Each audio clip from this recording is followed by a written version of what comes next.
Hello guys, कैसे हैं आप। आशा करती हूँ आप स्वस्थ होंगे, मस्त होंगे और प्रसन्न होंगे। तो नए दिन की नई शुरुआत के साथ जो है, आज मैंने देखिए ओरिजिनल पहाड़ी टोपी पहनी है। ये है गाइस ओरिजिनल पहाड़ी टोपी। इसको इसको कहते हैं ओरिजिनल पहाड़ी टोपी, जो पहले हमारे बुजुर्ग लोग पहनते थे। आजकल तो पता नहीं नीली पीली लाल गुलाबी कौन कौन सी टोपियाँ चल गई हैं, लेकिन असली पहाड़ी टोपी यही है जो हमारे पंडित जी लोग भी पूजा के समय इसको पहनते थे और जो है हमेशा सिर में इसको ढक के चलते थे। लेकिन आजकल के पंडित जी लोग इसका यूज़ बिल्कुल नहीं करते हैं, ना वो पता ही नहीं चलता ये सड़क पर पंडित जी चल रहे हैं, कौन चल रहे हैं कौन नहीं चल रहे हैं करके। ठीक है, तो चलिए छोड़िए, इस विषय पे मेरा आज टॉपिक नहीं था। मेरा टॉपिक था आजकल जो एक शब्द बहुत यूज़ किया जा रहा है गाइस, दुष्कर्म। दुष्कर्म जो है बहुत शब्द यूज़ किया जा रहा है, लेकिन छोटी छोटी बच्चों के संग तो मैं मानती हूँ, चलिए उनको बहला फुसला के दुष्कर्म कर लिया जाता है उनके संग। दुष्कर्म यानी कि कोई गंदा काम कोई व्यक्ति उनके संग करता है।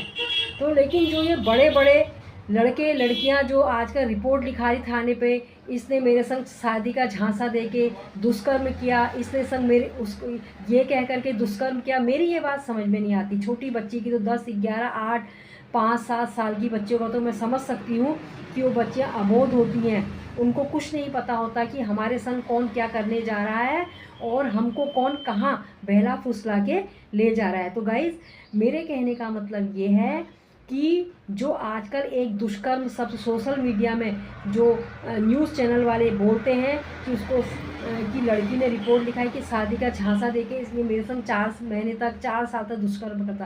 कैसे करता रहा है दुष्कर्म तुम्हारे संग? तुम परिपक्व लड़की हो, तुम नौकरी करने वाली हो और तुमको ये नहीं पता कि मेरे संग क्या कर रहा है और क्या नहीं कर रहा है, और तुम दुष्कर्म के लिए कैसे राजी हो जाते हो? सबसे पहली बात तो यह है, दुष्कर्म के संग जब आप राजी होते हो तभी तो दूसरा इंसान आपके संग वो चीज़ करता है। अगर आप पहली नज़र में उसको बिल्कुल नो कह देंगी तो आपके संग कैसे वो आगे बढ़ेगा, ये बताइए आप पहले। तो सोशल मीडिया में एक शब्द आता है कि दुष्कर्म, और रिपोर्ट भी लिखाई जाती है कि इसने मेरे संग ये किया, इसके संग मेरे संग वो किया। अब देखिए, वो पूजा मंडल हरियाणा में नौकरी करने वाली, ऑलरेडी पहले शादीशुदा और उसके 2 बच्चे, और ये लोग क्या है, कोई खड़ा है सड़क पे उससे जान पहचान बना करके और उसके संग रहने लग जाते हैं। उसके संग उसका ना अता ना पता कुछ इनको मालूम नहीं होता है। तो बताइए, उसका सिर काट करके फेंक दिया। ऐसी बहुत सी घटनाएं हो रही हैं। ऐसी नैनीताल में 12 साल की बच्ची के संग देखिए, वो तो अबोध है, चलो उसको तो मैं मानती हूँ, लेकिन जो पूजा मंडल वाला केस है, ये जो अभी हुआ है सितारगंज में खटीमा में, सिर काट के फेंक दिया। बताइए कैसे फेंक दिया उसका सिर काट के? उसको ये नहीं पता कि क्या है, इसका चाल क्या है, इसका चरित्र क्या है, कौन है, कहाँ का रहने वाला है, कुछ नहीं पता। दोस्ती करी, बस शादी कर ली, हो गया। बताइए, ये उसने अपनी मर्जी से नहीं किया है। ये जो है, जो लड़कियां थाने में रिपोर्ट लिखाती हैं कि मेरे संग ये करा वो करा, मुझे ये बात बिल्कुल गलत लगी है, क्योंकि उन लड़कियों ने अपनी मर्जी से उसके संग जो है उस दुष्कर्म में शामिल हुई हैं। इसलिए मेरी जो है इन प्रदेशवासियों से, भारतवासियों से, जो भी लड़कियां करते हैं रिपोर्ट लिखाते हैं, इन दोनों को थाने बुलाया जाए और इनसे पूछा जाए कि किसकी मर्जी से हुआ। सबसे पहले तो ये बताया जाए, दुष्कर्म किसकी मर्जी से हुआ? अगर जो पहले दुष्कर्म कर रहा है, आपको ये नहीं पता कि मेरे संग शादी करेगा नहीं करेगा, जो आपके संग पहले ही गलत काम कर रहा वो कभी आपके संग शादी नहीं करेगा। आप ये समझ लीजिए इस बात को। इसलिए मैं आप सबको ये समझाना चाहती हूँ अपने ब्लॉग के माध्यम से, ये दुष्कर्म के चक्कर में मत फंसिए। और जो आपसे सच्ची दोस्ती करेगा, सबसे पहले तो वो आपके संग कोई गलत काम नहीं करेगा। अगर उसका शादी करने का आपसे इरादा होगा तो आपके संग कभी कोई गलत काम नहीं करेगा। वो इंसान आपसे गलत काम करेगा जो आपको जो है अपने जाल में फंसा करके, और आपके संग कुछ वो आगे की लाइफ नहीं बिताना चाहता है।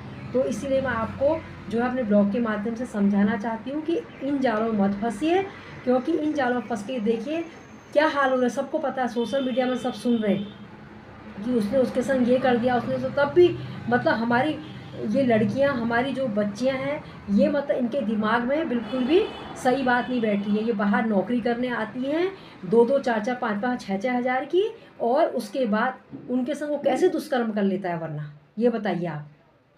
तो इसलिए मैं अपने ब्लॉग के माध्यम से कहना चाहती हूँ कि ये दुष्कर्म जो है एक की सलाह समिति से नहीं हो सकता है। इसमें जब दोनों की सलाह समिति होती है तभी कोई कर्म होता है, चाहे वो अच्छा कर्म हो चाहे वो बुरा कर्म हो। इसी के साथ मैं अपनी ब्लॉग की एंडिंग करती हूँ और आशा करती हूँ कि लोग जो है कैसे वाले ब्लॉग देखना पसंद करते हैं, मैं अभी ये भी बताती हूँ।